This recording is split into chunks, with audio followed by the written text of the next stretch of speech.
Segunda a los Corintios 3:5 dice, no que seamos competentes por nosotros mismos para pensar algo de nosotros mismos, sino que nuestra competencia viene de Dios. Entonces vimos la definición de ministros, ahora vamos a mirar la otra parte. No es solo ministros, sino ministros competentes. Vamos a mirar las características de ese ministro competente, pero para poder entender esas características nos toca mirar también la palabrita competencia o competitividad o capacidad, que es la palabrita que aparece en el pasaje que estamos leyendo, que es del griego ikabok y significa suficiente, bastante. Suficiente, bastante. Ahora, 2 Corintios 4:7, Pablo dice, tenemos este tesoro, esta riqueza en vasos de barro, en hombres y mujeres frágiles, débiles, que atraviesan por diferentes dificultades, por problemas, por procesos, pero dice la siguiente declaración, para que la excelencia del poder sea de Dios y no de nosotros. Entonces tiene bastante significado con la palabra suficiencia, porque la suficiencia no es del ministro. Pablo está diciendo, nuestra competencia no viene de nosotros mismos, como si fuera de nuestras capacidades, de nuestras habilidades para administrar, de nuestros estudios, de nuestra experiencia, de los años que llevemos, o de la madurez, o de los años que tengamos en el Evangelio, sino que nuestra competencia y nuestra suficiencia proviene ¿de quién? De Dios. Dice, para que el poder y la excelencia sea de Él. Pablo era un ministro competente, pero no debido a su capacidad, a sus estudios. Recordemos que Pablo estudió en la Universidad de Tarso, al lado de uno de los más eminentes maestros de esa época, que era Gamaliel. Pero Pablo, cuando se encuentra en el camino a Damasco, dice que el Señor que se le apareció en el camino, Jesucristo, lo tumbó. Unos dicen que del caballo, otros dicen que del carruaje. En todo caso, lo tumbó de algún lugar. Y dice que al levantarse Pablo, se levantó ciego y no veía a nadie. Y les tocó a alguien llevarlo de la mano. Y compartíamos que Pablo, con todas esas características, según lo que dice en Filipenses capítulo 3, circuncidado al 8º día, del linaje de Israel, de la tribu de Benjamín, hebreo de hebreos, fariseo con 40 años de experiencia, ganaba plata, tenía títulos, tenía ya en su oficina diplomado en ministros competentes, tenía diplomado en altos estudios científicos de la fe, tenía cursos de esto, cursos de lo otro, era un letrado, ¿cierto? Contrario a lo que era Pedro.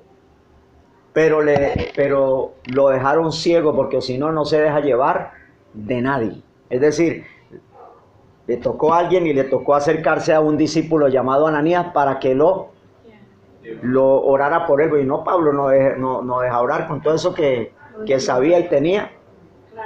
Entonces Pablo dice, mi competencia, nuestra competencia ministerial, a pesar de que tenemos un llamado honroso, una vocación digna, una designación fiel, una responsabilidad, ese llamado no viene de nuestra capacidad ni de nuestra experiencia.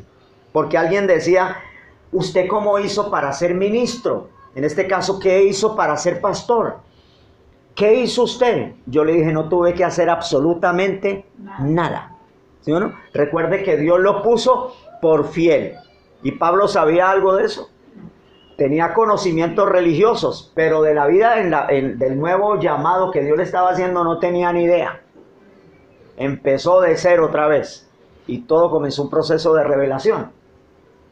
Y Pablo dice, mi capacidad ministerial no proviene de mí mismo, ni de mi experiencia, ni de la crianza al lado de Gamaliel, el doctor de la ley, sino que proviene de la suficiencia, de lo bastante que Dios da. Esa es la característica principal de nuestro ministerio, que no es de lo que uno haga, no es de los títulos. Le decía, a mí me preguntaron, ¿qué hizo usted para ser pastor? Yo no tuve que hacer nada. Ahora, uno sí se prepara, que eso es lo que estamos haciendo, porque los estudios, en este caso, califican la idoneidad de lo que uno ya tiene o de lo que uno ya aporta. Yo no me preparé para ser pastor.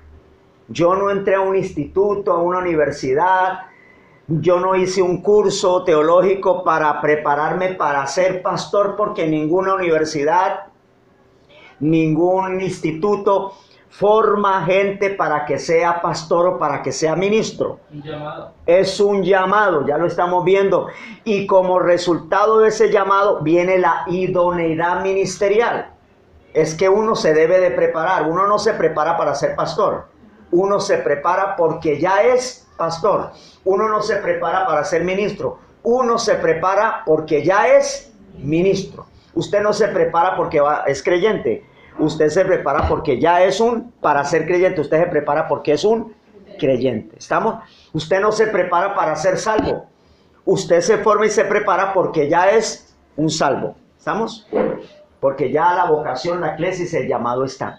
Esas son las características entonces de un ministro competente, o la designación de un ministro competente, o la interpretación de un ministro competente. Ahora vamos a ver rápidamente las características. Ya vimos la definición.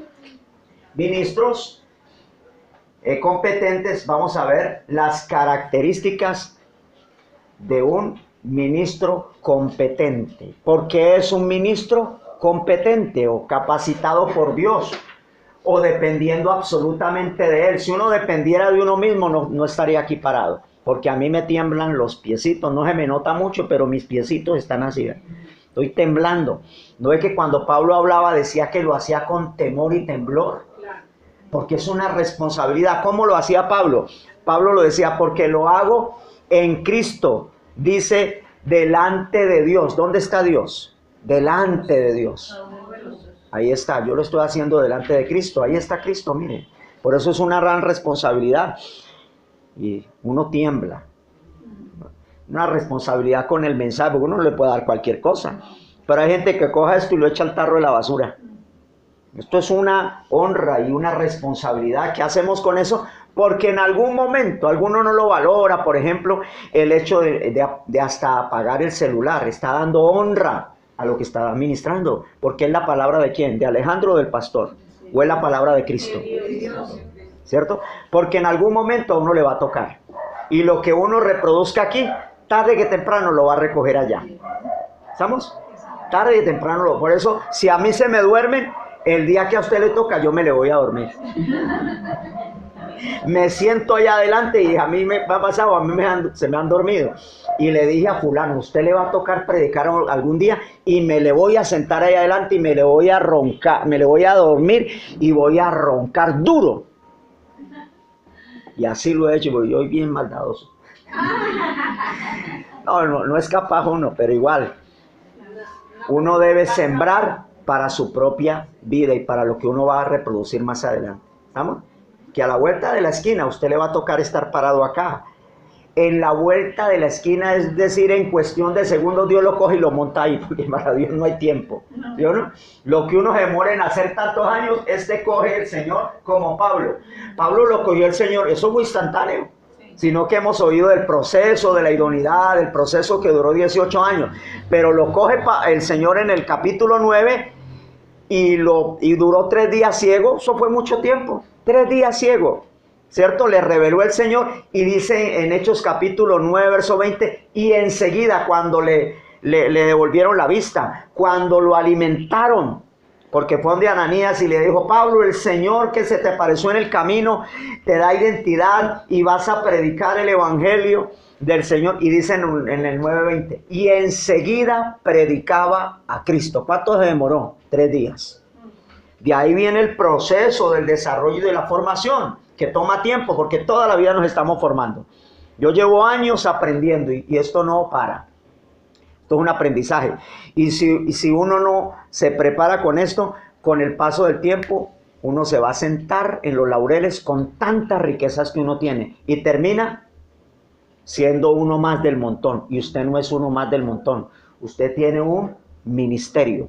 ¿Estamos? Que a través de este proceso dice, pero yo no tengo nada, no tiene nada, lo que pasa es que uno no se ve. No es que tiene una riqueza tan poderosa adentro y usted se la ve. Tiene que mirar es para adentro.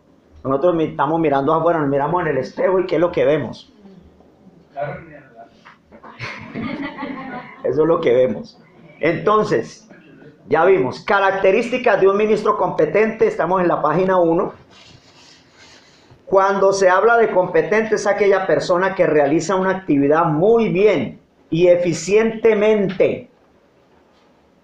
Por lo tanto, un ministro competente es un hombre o una mujer de Dios que está formado y preparado para hacerle frente a cualquier actividad del ministerio. Lo que me ponga, no hablamos de todero porque uno viene con una designación y un llamado, pero el ministerio se puede mover en todas las esferas donde Dios lo pone, porque no es un ministro cualquiera, es un ministro competente, pero no competente por lo que uno haga, es competente por la designación, por él. Él es el que lo hace a uno que capacitado. ¿Estamos? Él es el que lo capacita, no se preocupe, porque nos da miedo. ¿Cómo así? Y nosotros pensamos que para ser ministro competente uno tiene que llevar años y pasar por este instituto, por el otro. Eso es importante. Pero para mí, la manera más sencilla de hacerlo es que el Señor, ¿cómo era? Teoría y práctica. Porque hay muchos que nos sentamos en ¿qué? En el conocimiento y en toda esa información que tenemos, nos volvimos buñuelo de la información, almojábana de la sabiduría, barril del conocimiento. Y cuando nos dicen hágalo, no, yo no estoy preparado, más preparado que un yogur. Todo lo que le han dado, no dice que todas las cosas de la vida y la piedad de Cristo, segunda de Pedro 1:3, ya no fueron dadas por su divino poder. Entonces, ¿qué tenemos? Y 2 Corintios 4:7, portamos un tesoro. Eso que es que tengo que prepararme, usted ya está preparado. Un depósito, todo esto es un depósito. Pablo le dijo a Timoteo, guarda el buen depósito. Lo que pasa es que uno no le para bolas a eso. Uno va dejando que el depósito se le seque. ¿Y cuál es el depósito?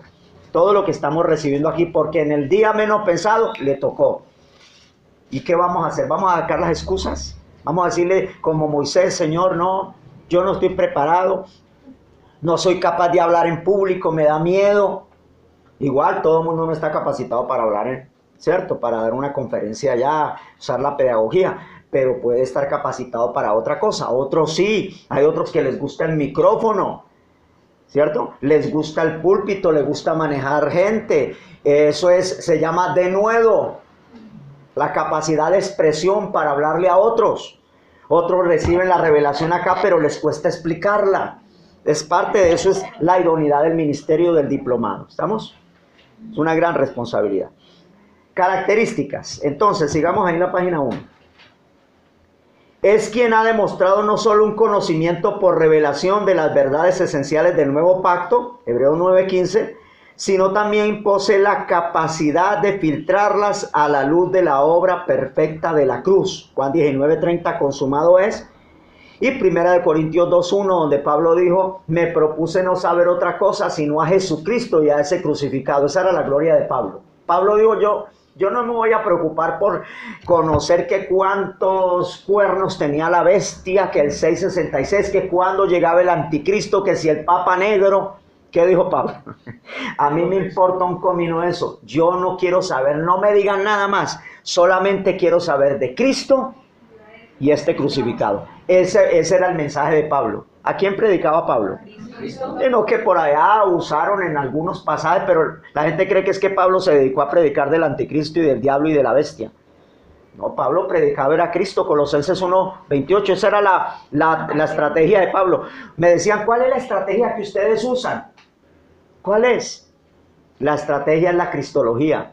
No ceso de predicar y enseñar a fin de presentar perfecto en Cristo a todo hombre. Hable de Cristo. Que Cristo brote por los poros. Que Cristo le salga por todo lado, ¿cierto? Se llama la cristomicina. ¿Y cada cuánto se toma la cristomicina? Todos los días. Esta es la mejor medicina. Por la mañana, tarde y noche, 24 horas tomando cristomicina. Entonces, ¿cómo cree que uno mantiene? No, que yo mantengo cansado, yo me levanto con una pereza, yo camino, pero no, a veces no me dan los pies, una desmotivación. Pablo, cuando se comió la cristomicina, se volvió un ministro competente porque dependía de él y la energía le sobraba y le valía para todo, ¿cierto? ¿No se acuerda qué dijo Caleb? A los 85 años, Josué le dijo, venga, sentémonos aquí a tomar chocolate con pan, que esto es mejor. Y Josué le dijo, no, deme eso que Dios me prometió cuando tenía 40 años. Ahora tengo 85. Estoy tan fuerte para salir y para entrar. Yo me miro al espejo y me quedo aterrado. Me veo cada día más joven. Así si uno lo crea. Así me ve arrugas en el cuero, pero por dentro mi hombre interior se renueva con esta cristomicina, porque me la tomo todos los días. Ese fue el secretico. Y eso me evita ir a hacer cola al Sirven todos los días a las 4 de la mañana para que el médico me diga que deje de comer tanta grasa, deje de comer tanto azúcar, quítele a la sal para que usted se alivie. Entonces yo me tomé mejor que la cristomicina, ya no estoy haciendo cola en la EPS. Porque dice en el Salmo 107:20, envió su palabra y lo sanó y lo libró de su ruina. ¿Esto sirve para qué? Para todo. ¿La cristomicina para qué sirve? Para todo. ¿No ve que Cristo es el todo y está en todos?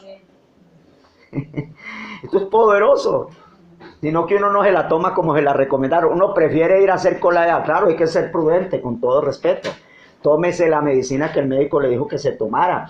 Tómese la agüita, pero vea, calladito. Si necesita tomarse una aspirina, tómesela, pero no le diga a nadie. Pero nosotros comenzamos que nos tomamos la cristomicina por la mañana y a mediodía estamos quejándonos. Y le estamos diciendo, ay, me duele aquí. Y que tomate tal agüita de pronto alivio. Y uno se la toma y le termina haciendo propaganda ¿a qué? Al pronto alivio. Que tomate esta pasta que es buena para la migraña. Tómesela callado, pero tómese primero la que. Tómela calladito, la cristomicina, como se la recetó el Señor todo el tiempo, y se dará cuenta que a los días usted no va a necesitar más droga. ¿Sí, no? Porque muchos son drogadictos, porque eso toman droga todo el día. Nos volvimos dependientes. ¿Sí o no? Pero esto es poderoso, esto lo equilibra a uno. El reino no es un equilibrio. ¿Sí o no? Le equilibra en todo, en la sal, en el azúcar, en la comida, en todo, porque es espíritu, alma y cuerpo, porque es un ministro competente. Y para ser competente, ¿cómo va a estar? Ay, hermano, vengo aquí, hermano, en el ministerio, pero no, estoy enfermo. ¿Yo no? Características de un ministro competente. Primera característica, ahí estamos en la página 1. Administran misterios. ¿Cierto? Primera a los Corintios capítulo 4, verso 1 y verso 2, que dice el apóstol Pablo. Primera a los Corintios 4, 1. Mire lo que dice la escritura. Así que ténganos los hombres, ¿por qué? Servidores. Usa la palabra ministro, un servidor. Ténganos los hombres, ¿por qué?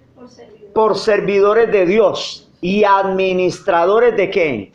De los misterios. Primera característica de un ministro competente, es un administrador. Es un administrador de Dios. ¿Por qué? Porque administran ¿qué? Misterios. La palabra misterio es musterión, que significa, ahí está en la página 1, algo conocido por los iniciados. Lo tremendo es que el reino tiene misterios. ¿Usted sabía? Por ejemplo, Marcos capítulo 4 verso 11 dice que a usted, le dijo el Señor a los discípulos, a ustedes es dado conocer los misterios del reino claramente, pero a los demás por parábolas, para que viendo no entiendan, ni comprendan, les dice el Señor. Entonces, ¿qué es estos misterios que administran? Que para unos esos misterios están ¿qué? Velados. Para los que no conocen a Cristo, esos misterios están ocultos. Pero para los que conocemos a Cristo, estos misterios, Romanos 16, 25 al 26, han sido ¿qué? Destapados. Porque a veces tenemos problema con la palabrita misterio y creemos que eso por allá, eso no, esto es algo. Leamos Romanos capítulo 16. Ahí está Romanos 16, 25. Dice, y al que puede confirmarnos según mi evangelio y la predicación de Jesucristo, según que la revelación del misterio que se ha mantenido oculto desde los tiempos eternos. ¿Ese misterio cómo estaba? Oculto en el pasado. Entonces allá se quedó. Dios siempre ha trabajado con misterios, y los misterios es que Dios metió todas estas riquezas que ahora tenemos, las ha metido en figuritas, en símbolos. Esos palitos que usted ve allá que formaban el tabernáculo, ese animalito era plastilina para enseñarnos a nosotros a través de figuritas, para que esos misterios fueran revelados, destapados. Dice el verso 26, pero que ha sido ¿qué? Manifestado ahora, y que por las escrituras de los profetas, según el mandamiento de Dios eterno, se ha dado ¿qué? A conocer a todas las gentes para que obedezcan a la fe. ¿Ya se dio a conocer o no? Sí, señor. Para los que conocen a Cristo, el misterio es revelado.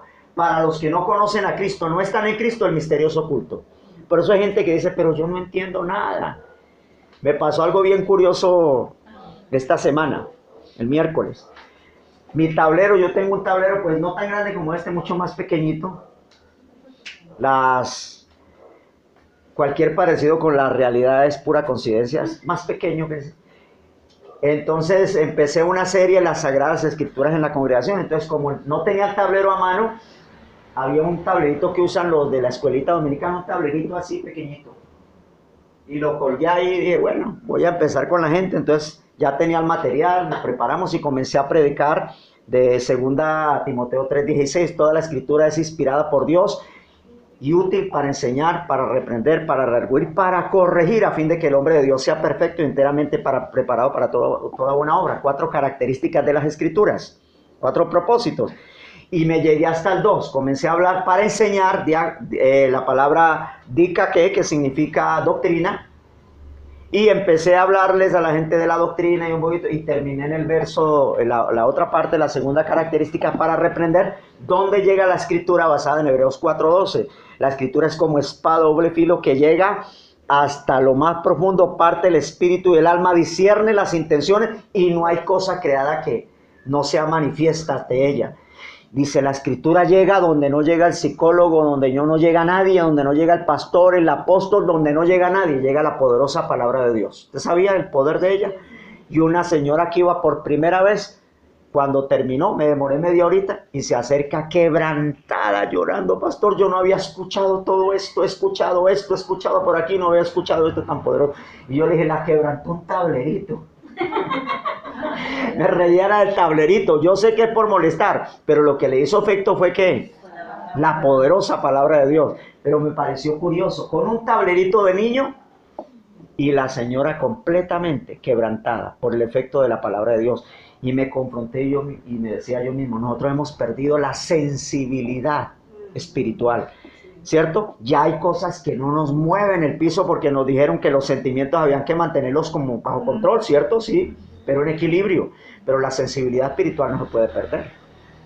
Porque a veces afloran más los sentimientos naturales, pero la sensibilidad espiritual la perdimos. La sensibilidad espiritual es pensar como Dios piensa, actuar como Dios actúa, tener la compasión que Dios tiene en el tiempo que estamos viviendo de acuerdo a su perfecta voluntad. Pero perdimos la sensibilidad y me pareció bien interesante. Pero pastor, perdón, ¿no será que ese conocimiento profundo? Es que debe ser así, es decir, no podemos perder la sensibilidad. ¿Usted se acuerda que yo digo, es que lo que yo busco es que haya pasión? Si yo no me apasiono con esto, le doy el texto para que se dé cuenta. Vaya a Lucas capítulo 24. Pero a mí tengo que entender cómo se despierta la sensibilidad espiritual, en este caso para entender estos misterios. Mire lo que dice Lucas capítulo 24. Lucas capítulo 24.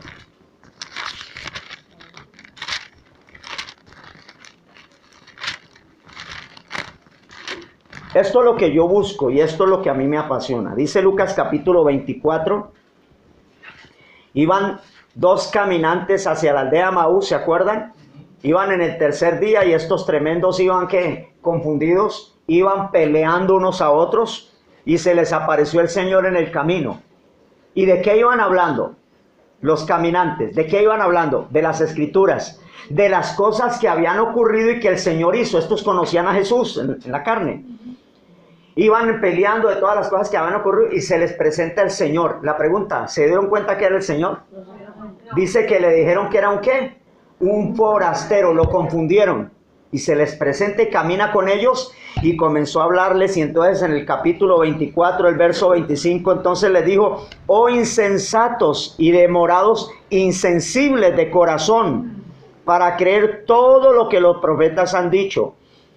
¿No era necesario que el Cristo padeciese estas cosas y que entrara en su gloria? Y comenzando desde Moisés y siguiendo por todos los profetas, les declaraba en todas las escrituras lo que de él decían. ¿De quién hablaban las escrituras? De él. No hablan de mí, hablan de quién, de él. Y yo disfruto a través de él cuando lo entiendo y lo conozco y cuando entro en él. ¿Estamos? Y mire lo que dice. Capítulo 24, el verso 32.